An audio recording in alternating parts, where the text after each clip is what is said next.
घर में पधारो गजानन जी, मेरे घर में पधारो। रिद्धि सिद्धि लेकर आओ गण राजा, मेरे घर में पधारो। नमस्कार दोस्तों, मैं हूं ममता तिवारी और आप सभी का स्वागत करती हूं मेरे चैनल ममताज वे में। कैसे हैं आप सब? तो ये बताने के लिए कमेंट बॉक्स में श्री गणेशाय नमः जरूर लिखे। तो चलिए दोस्तों, आज हम इस वीडियो में जानेंगे गणेश चौथ, माघी चौथ, माघ चौथ, संकष्टी चौथ का व्रत हमें कब रखनी है और ये व्रत क्या पहली बार कर सकते हैं, प्रेगनेंसी में ये व्रत कैसे करें, मासिक धर्म में व्रत कैसे करें, और भी कई ऐसे महत्वपूर्ण आप लोगों के सवाल आए हैं। माघ स्नान के दौरान हमें क्या क्या ध्यान रखनी है, कब से कब तक करनी है, गुरुवार का व्रत क्या आज के दिन से प्रारंभ कर सकते हैं, पूर्णिमा के दिन से, और भी कई ऐसे महत्वपूर्ण बातें आप लोग पूछे हैं। लड़की के लिए क्या ये व्रत कर सकते हैं? तो देखिए, सभी सवालों के उत्तर हम ध्यान से एकदम सुनेंगे कि बार बार आप लोगों को भी पूछना नहीं पड़ेगा और मुझे भी रिप्लाई नहीं देना पड़ेगा। तो ध्यान से सारी बातें आप लोग समझ लीजिएगा और सुन लीजिएगा। तो आप लोग बने रहिए मेरे साथ मेरे चैनल पर। अगर आप लोगों को मेरा वीडियो पसंद आता है तो प्लीज आप मेरे चैनल को सब्सक्राइब कर दीजिएगा, बेल आइकन को प्रेस कर दीजिएगा, जिससे कि मेरे वीडियो के नए नोटिफिकेशन आप सभी के पास सबसे पहले पहुंचे। तो चलिए शुरू करते हैं और सभी महत्वपूर्ण बातें जान लेते हैं। तो सबसे पहले दोस्तों आपको बता दूं, माघ चौथ के नाम से भी इस व्रत को कहते हैं। माघी चौथ, संकष्टी चौथ का व्रत इस साल 2023 में 29 जनवरी को रखा जाएगा। ये माघ महीने के कृष्ण पक्ष की चतुर्थी तिथि को ये व्रत हर माताएं रखती है अपने संतान के कामयाबी के लिए, दीर्घायु के लिए, उनके उज्जवल भविष्य के लिए ये व्रत रखा जाता है। तो 29 तारीख को व्रत रखा जाएगा। दिन है सोमवार और रविवार के दिन हम बाल धोएंगे, नहाए खाए करेंगे।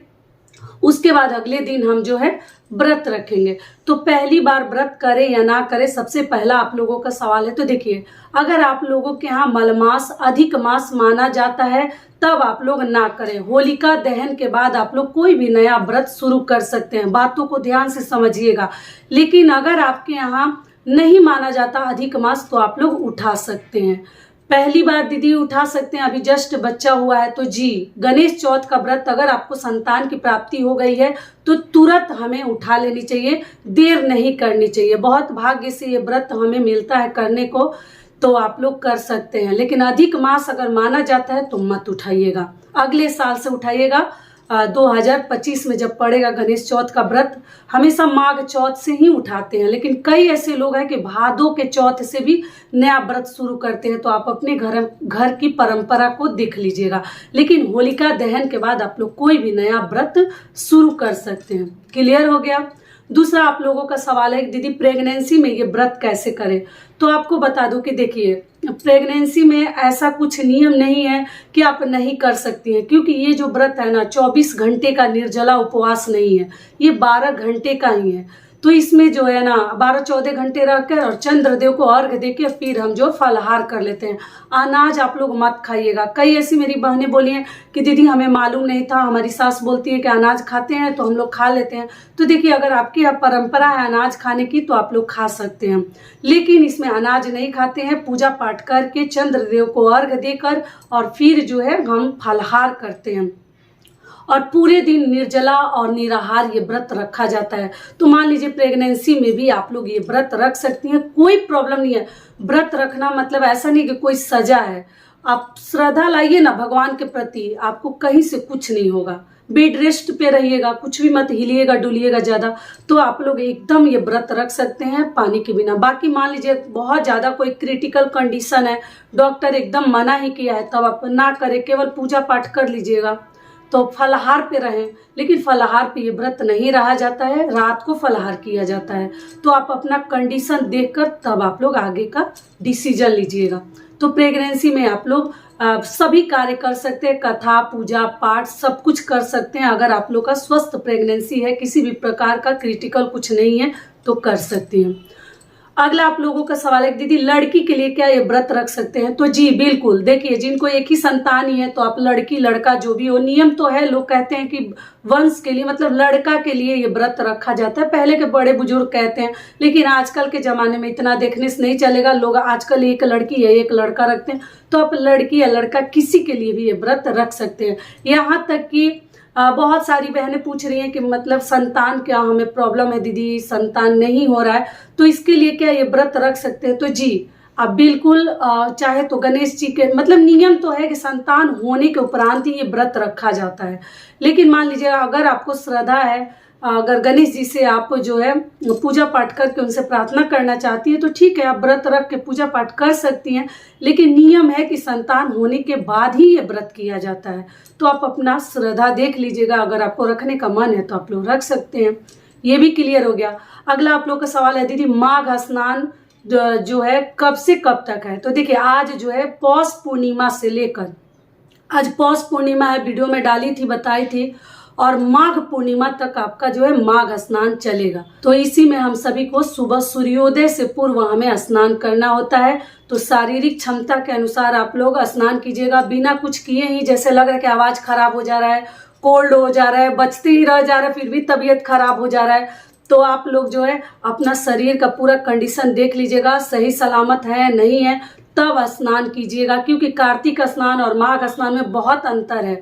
उस समय उतनी ठंडी नहीं रहती है जितना कि अभी माघ में ठंडी जैसे लग रहा है, दिन प्रतिदिन बढ़ती ही जा रही है। तो अपना कंडीशन देख कर ही कीजिएगा, क्योंकि जान रहेगा ना तभी जहान है, तभी पूजा पाठ है। तो आप लोग देख कर जो है माघ स्नान कर सकते हैं। सारी बातें क्लियर हो गई। और अगला आप लोग का सवाल है कि दीदी अगर हम पूर्णिमा का व्रत रखना चाहते हैं तो क्या, और गुरुवार का व्रत, तो क्या आज से शुरू कर सकते हैं? तो जी देखिए, अगर आपके यहाँ अधिक मास नहीं माना जाता है तो आप लोग गुरुवार का व्रत आज से कर सकते हैं। पुष्य योग भी है तो आप लोग प्रारंभ कर सकते हैं, लेकिन अगर माना जाता है तो आप लोग होलिका दहन के बाद ही कोई नया व्रत प्रारंभ करें। ये भी क्लियर हो गया। तो आप सभी से एक छोटी सी रिक्वेस्ट है, अगर वीडियो पसंद आता है तो चैनल को पक्का सब्सक्राइब कर दीजिएगा और वीडियो को लाइक कर दीजिएगा, क्योंकि आपके एक लाइक से हमें बहुत अधिक हिम्मत और प्रेरणा मिलती है। तो जरूर कीजिएगा। और आप लोग चाहें तो मुझे इंस्टाग्राम पे भी फॉलो कर सकते हैं। और दोस्तों आप लोग से एक चीज और शेयर करना चाहूंगी कि देखिए जैसे अभी राम जी का प्राण प्रतिष्ठा हुआ अयोध्या में, तो आप लोग पूछे हैं, वीडियो डाली थी तो बहुत सारे लोग जय श्री राम तो लिखे ही हैं। और आपको बता दूं कि पता नहीं उस दिन क्या ऐसा हो गया था, हम नहीं चाहते हुए भी हमारे आंखों से आंसू मतलब गिरना बंद नहीं हो रहा था, अपने आप से आंसू आ रहा था। तो आप लोगों के साथ भी ऐसा हुआ या हम लोगों के साथ ही ऐसा हो रहा था? तो आप लोग बोले हैं कि दीदी देख करना, जैसे मतलब जूम करके और भगवान का चेहरा जो है सामने आया, भगवान की प्रतिमा को जैसे ही हम लोग देखे, मतलब मेरे आंखों से तो ऐसे लग रहा था कि आंसू रुक ही नहीं रहा था। वो खुशी के आंसू थे या कौन से आंसू थे पता नहीं। मैं सोची आप लोगों से पूछूंगी कि आप लोग साथ भी ऐसा हुआ। तो यही सब करके, लेकिन बहुत ही प्रसन्नता मिली भगवान को देखने के बाद, श्री राम जी को। ठीक है, तो चलिए अब आगे बात कर लेते हैं। तो अगला आप लोगों का महत्वपूर्ण सवाल है कि दीदी हम जैसे मासिक धर्म में ये व्रत कैसे करें? तो आपको बता दूं कि देखिए मासिक धर्म में आप लोग जो है बाल वगैरह धो सकते हैं, उस दिन बाल धोया जाता है। सोमवार का दिन है तो भी आप लोग बाल धो सकते हैं, रविवार को भी धो लीजिए और सोमवार को भी धो लीजिए। ऐसे 5-6 दिन हो गया है, पूरी तरीके से ठीक हो गई हैं तो आप लोग पूजा पाठ कर सकते हैं। लेकिन मान लीजिए कि आप जो है 2-4 दिन हुआ है तो आप बाल धोकर और पूजा नहीं कीजिएगा, व्रत आप लोग रख सकते हैं।